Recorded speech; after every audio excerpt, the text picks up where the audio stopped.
C'est le débat de ce Smart Impact. On parle de l'acidification de l'océan avec Romain Troublé. Bonjour, Bonjour. bienvenue. Merci d'avoir accepté notre invitation. Vous êtes directeur général de la fondation Tara Océan. Et puis on est en duplex avec Fabrice Pernet. Bonjour, bienvenue à vous aussi. Vous êtes chercheur à l'Ifremer et auteur de ce livre sur l'acidification des océans, notamment justement avec Frédéric Gazeau, publié aux éditions Quae. Je commence avec vous, Romain Troublé.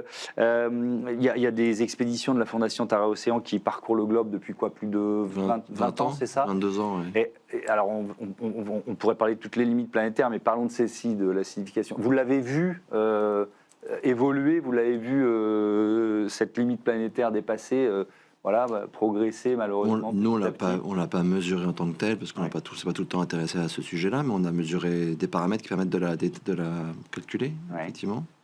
Et depuis assez longtemps maintenant. Mais c'est facile de le voir à l'œil nu quand même. Il suffit de regarder les coraux en fait. Les coraux, il n'y a pas que l'acidification, il y a aussi la température de l'eau, et surtout la température qui impacte beaucoup ces écosystèmes-là. D'accord. Mais l'acidification, c'est un sujet de... Un des problèmes, je pense que Fabrice va le dire, c'est que c'est un enjeu qui est difficilement réversible en fait. Pour revenir à l'état d'il y a quelques années, ça va prendre des centaines d'années. Oui, effectivement, on en parlera de la réversibilité.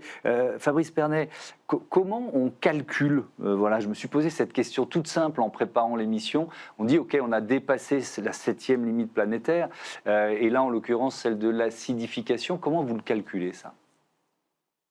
Alors, l'acidification, elle se mesure avec une unité qu'on appelle le pH. On a appris ça généralement au collège, au lycée. Mais en revanche, cette limite planétaire, elle est basée sur l'état de saturation en aragonite. Alors, quand on a dit ça, c'est un terme un petit peu complexe, simplement qui fait allusion au fait que les organismes dits calcifiants, c'est-à-dire tous ceux qui font des coquilles, les coraux, les coquillages, etc., finalement, fabriquent quoi? Ils fabriquent du calcaire, et du calcaire qui est sous la forme d'aragonite. Et donc, cette limite planétaire, en fait, elle traduit le caractère corrosif de l'eau de mer acidifiée vis-à-vis du calcaire. Donc cette limite planétaire, c'est ça, c'est un état de saturation vis-à-vis de l'aragonite qui a diminué à cause de l'acidité de l'eau et qui rend l'eau finalement corrosive vis-à-vis du calcaire et qui va quelque part dissoudre les coquillages, les coraux, etc., etc.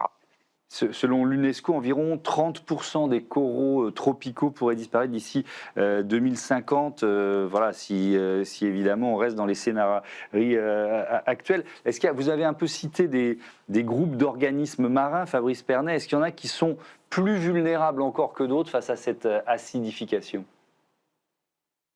Alors, c'est vraiment les coraux, typiquement les coraux d'eau chaude, les coraux tropicaux qui sont de loin les plus vulnérables, justement parce qu'ils fabriquent de l'aragonite, une forme particulièrement soluble de calcaire. Donc, ceux-là sont de loin les plus vulnérables. Et puis, il y a ces organismes qu'on connaît moins, qui vivent dans l'océan austral, qui sont des ptéropodes, qui sont des petits escargots volants dans l'eau de mer, littéralement, qui, eux, sont très vulnérables à l'acidification, parce qu'il faut savoir que l'acidification n'est pas un phénomène qui est homogène à l'échelle du globe. Les eaux froides sont beaucoup plus touchées parce qu'elles dissolvent beaucoup plus de CO2, et donc ce phénomène-là, il s'y produit de manière beaucoup plus rapide, en fait. Et donc l'océan austral et tous les organismes à coquilles qui vivent dans cet océan-là sont beaucoup plus touchés que les autres. Romain Troublé, il y a une expédition, là, juste après notre interview, vous partez en Bretagne, c'est ça ? Nouvelle expédition de Tara, de la Goélette, pour aller où et pour faire quoi ? Elle va partir en Asie du Sud-Est pendant 2 ans, 18 mois sur place, parce que c'est un peu loin quand même. Et on s'intéressait au triangle de corail, notamment au récif corallien de cette zone-là, qui bien sûr sont sous pression, sous pression de pollution évidemment locale, mais aussi sous pression de température. Et par contre, un papier dans Nature de 2023 a mis en évidence une sorte de thermotolérance, en fait, une tolérance à la température. Comme s'ils s'habituaient à cette température plus élevée. Oui, il y a plusieurs hypothèses, bien sûr, et je veux dire, les coraux aujourd'hui, ils prennent de plein fouet cette température, et puis demain, ce sera l'acidification qui est en train d'arriver.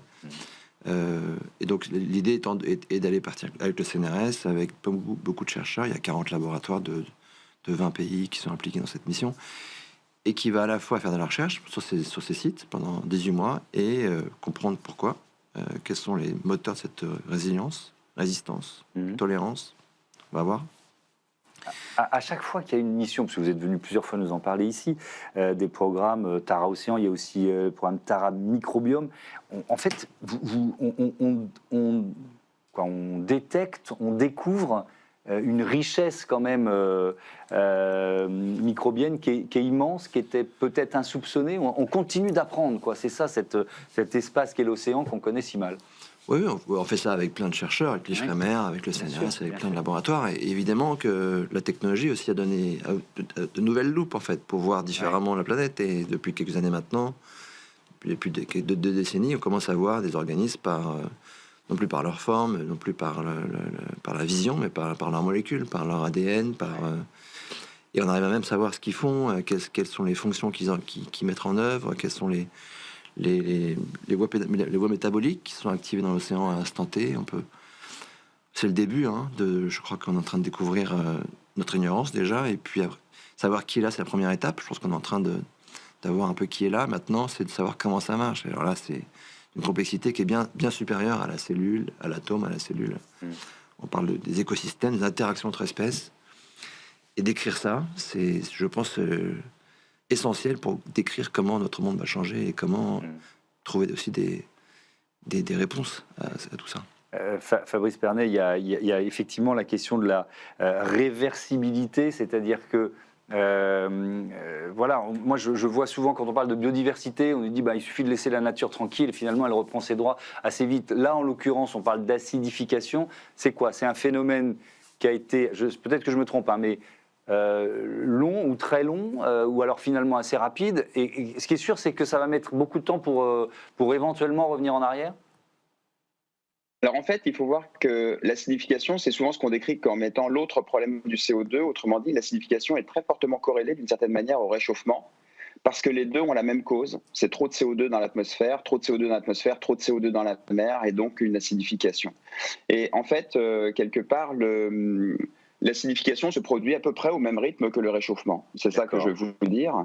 Et si demain on arrête nos émissions de CO2, demain on arrête tout, on coupe le robinet de CO2 dans l'atmosphère, eh bien, globalement, le processus d'acidification s'arrêtera quelques années, quelques décennies après. Alors, ça ne veut pas dire qu'on retournera à l'état initial, en effet, parce que tout ce CO2 excédentaire, il va falloir l'éliminer. Et ça va prendre des milliers d'années pour le faire. Donc oui, on est quand même globalement pour un retour à un état initial, ça va prendre du temps. On parle de 10 000, 100 000 à 1 million d'années. Donc c'est bien au-delà de l'échelle des vies humaines, globalement. Mais il faut savoir que les limites, cette limite-là, la 7e, celle de l'acidification, elle est potentiellement réversible dès lors qu'on diminue ou que l'on arrête nos émissions de CO2.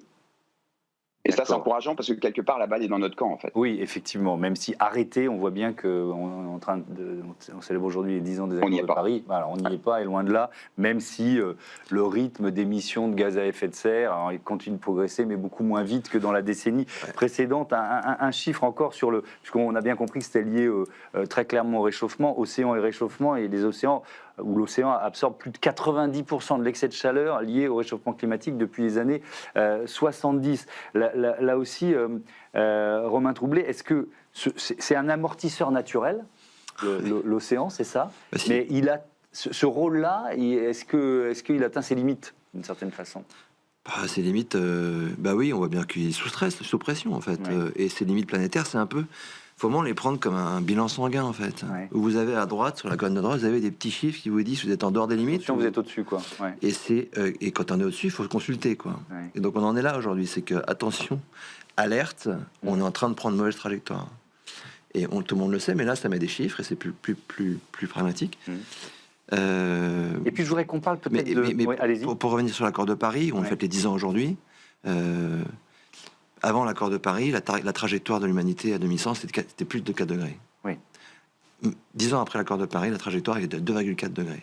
Donc quasiment fait la moitié du chemin. Donc ça va pas assez vite. C'est bien ce que vous dites, parce qu'on peut être dans un moment où on a tendance à baisser les bras en disant on n'y arrive pas. Oui, surtout en ce moment dans le géopolitique actuel. Voilà. Mais pour moi, ça marche. Le volontarisme, ça a des effets. Je pense. Et puis évidemment qu'on a des variations interannuelles, comme beaucoup de phénomènes en ce moment.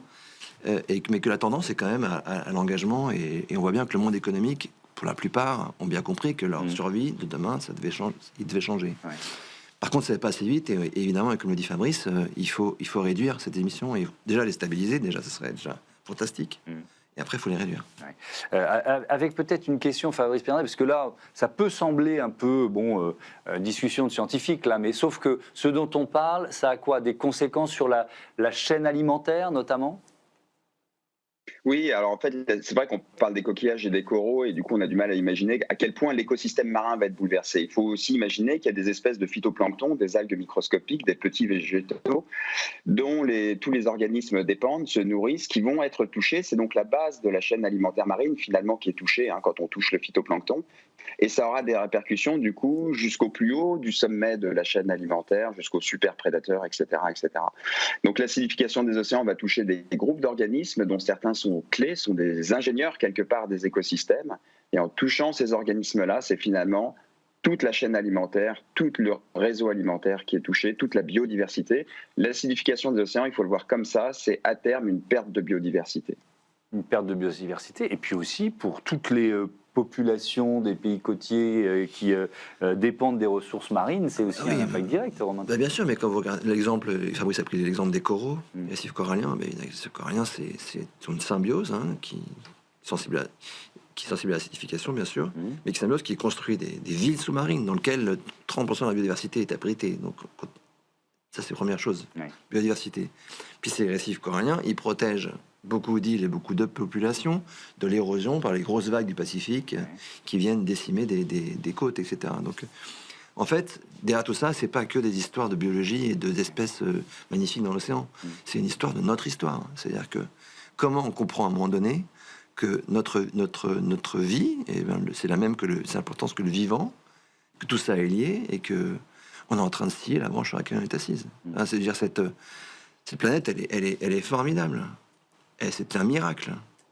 Et comment prendre ça le recul qu'il faut pour comprendre ça, c'est tout l'enjeu des années qui viennent et des années passées d'ailleurs. Je voudrais terminer, Fabrice Pernet, avec une question justement sur ce 10e anniversaire de la signature des accords de Paris et ce consensus scientifique. Avec peut-être ce sentiment que vous avez de devoir revenir en arrière, c'est-à-dire face à les climato-sceptiques et leur climato-sceptique en chef qui est à la Maison-Blanche, vous êtes obligé de recommencer à redire des choses que vous aviez le sentiment que tout le monde avait intégré et accepté?